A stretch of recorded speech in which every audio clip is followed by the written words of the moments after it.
गो माने इंद्रिय, चर माने विचरण करना, जहां हमारी इंद्रियां विचरण नहीं कर सकती हैं, जहां हमारी इंद्रियां नहीं जा सकती हैं, वह है अगोचर। तो हम लोग जो कुछ भी कहते हैं या सुनते हैं, हम लोग जो कुछ भी ग्रहण करते हैं, वह इंद्रियों के द्वारा ही ग्रहण करते हैं। हमारी 5 ज्ञानेंद्रियां हैं, हमारी 5 ज्ञानेंद्रियां 5 विषयों को ग्रहण करती हैं,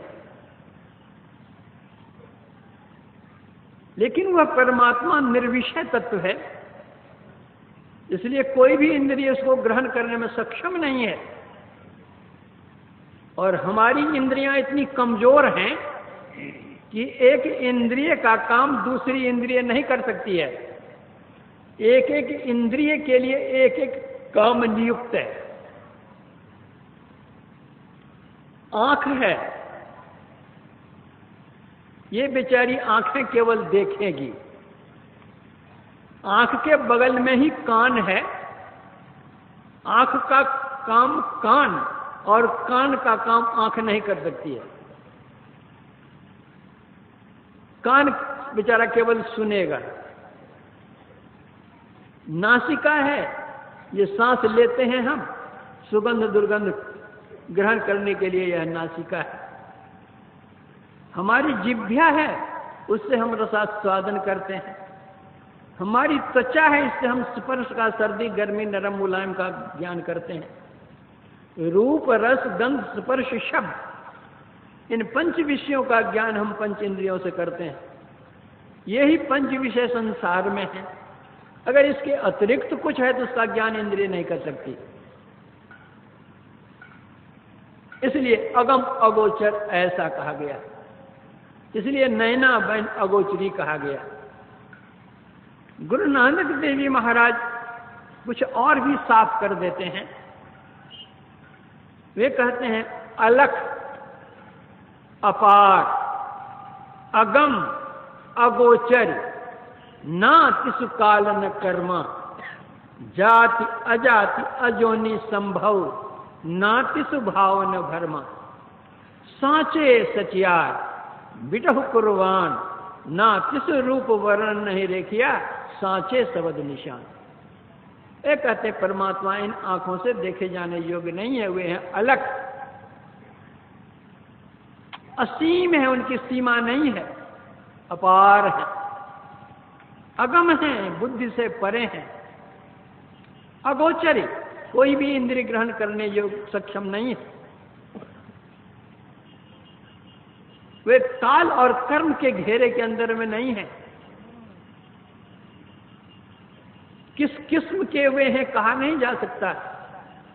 जाति अजाति, अयोनि संभव, वो किसी योनि से उत्पन्न हुआ हो ऐसा नहीं है। वो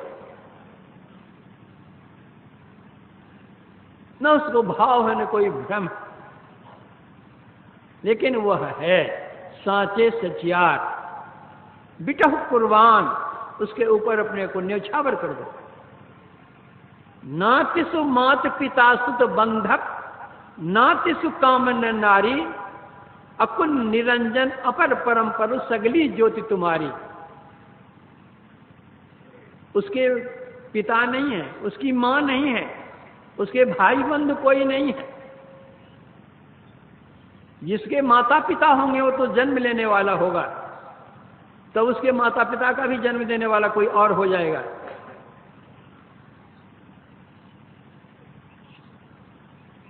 संत कबीर साहब ने कहा है, आवे जाय सो माया साधो, आवे जाय सो माया है प्रतिपाल, काल नहीं वाको, ना कहूं गया न आया।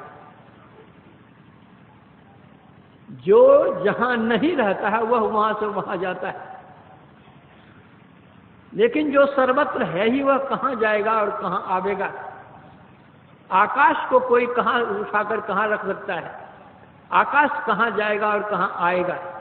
जिस तरह से आकाश कहीं जाता नहीं कहीं आता नहीं, उसी तरह वो परम परमात्मा सर्वत्र हैं ही, उनका कहीं आना कहीं जाना नहीं। उसके संबंध में कुछ कहना कठिन ही नहीं, असंभव है। क्योंकि इंद्रिय ग्राह्य विषय जो है उसकी अनुभूति की भी सही अभिव्यक्ति हम नहीं कर सकते हैं।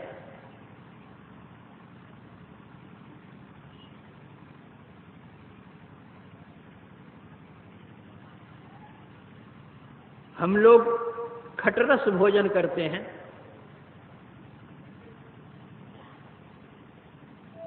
उन खटरस भोजन जिह्वा ही उसका स्वाद लेती है, लेकिन जिह्वा बतला सकती है कि इसका स्वाद कैसा होता है।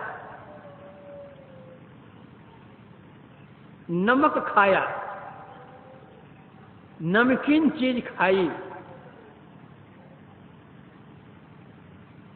जिसने जीवन में कभी नमक नहीं खाया है उसको आप समझा दीजिए नमक का स्वाद कैसा होता है।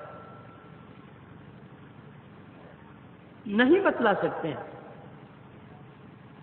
आपने ही रसगुल्ला खाया है, टिकड़ी खाया है, टिकड़ी खाई है, पेड़ा खाया है, तीनों मिठाइयां आपने एक साथ खाई, तीनों का स्वाद कैसा अलग अलग, उसका भिन्न स्वाद बतला दीजिए। तो टिकड़ी कैसी लगी तो मीठी लगी, पेड़ा कैसा लगा तो मीठा लगा, रसगुल्ला कैसा लगा तो मीठा लगा। अरे वैसा तो मिठाई मीठा है, तीनों मिठाई में अंतर क्या है सो बताओ। खाने वाली जिह्वा है लेकिन बताने वाली जिह्वा नहीं, बता नहीं सकती। उसी तरह से ईश्वर जो इंद्रियातीत है उसके संबंध में जिह्वा क्या कर सकती है।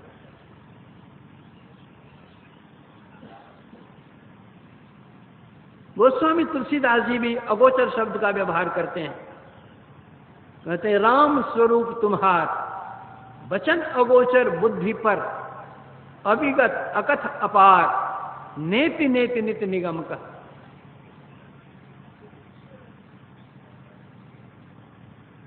गोस्वामी जी राम शब्द का व्यवहार करते हैं।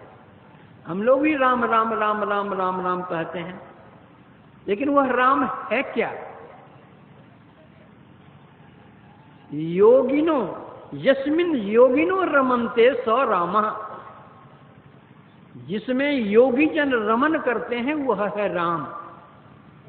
रमन्ति रामः, जो सब में रमन करता है वह है राम।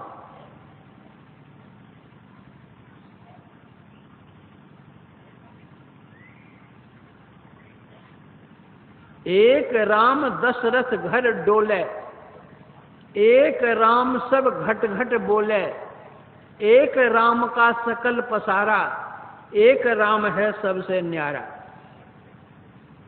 वह राम कैसा? संत कबीर साहब कहते हैं राम निरंजन न्यारा रे, अंजन सकल पसारा रे। यह जो कुछ भी हम प्रसार देख रहे हैं, विस्तार देख रहे हैं, जैसे माया का विस्तार है।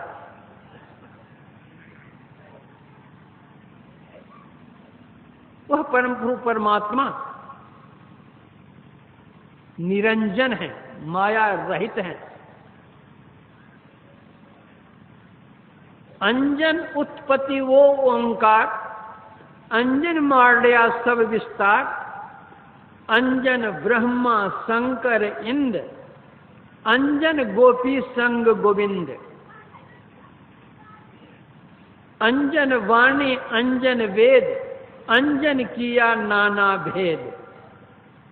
अंजन विद्या पाठ पुराण, अंजन फोकट कथहि ज्ञान। अंजन पाती अंजन देव, अंजन की करे अंजन सेव। अंजन नाचे अंजन गावे, अंजन भेष अनंत दिखावे। कहे कबीर कोई बिरला जागे, अंजन छाड़ी निरंजन लागे। ये जितने हैं सब अंजन ही अंजन है, एक निरंजन परब्रह्म परमात्मा है।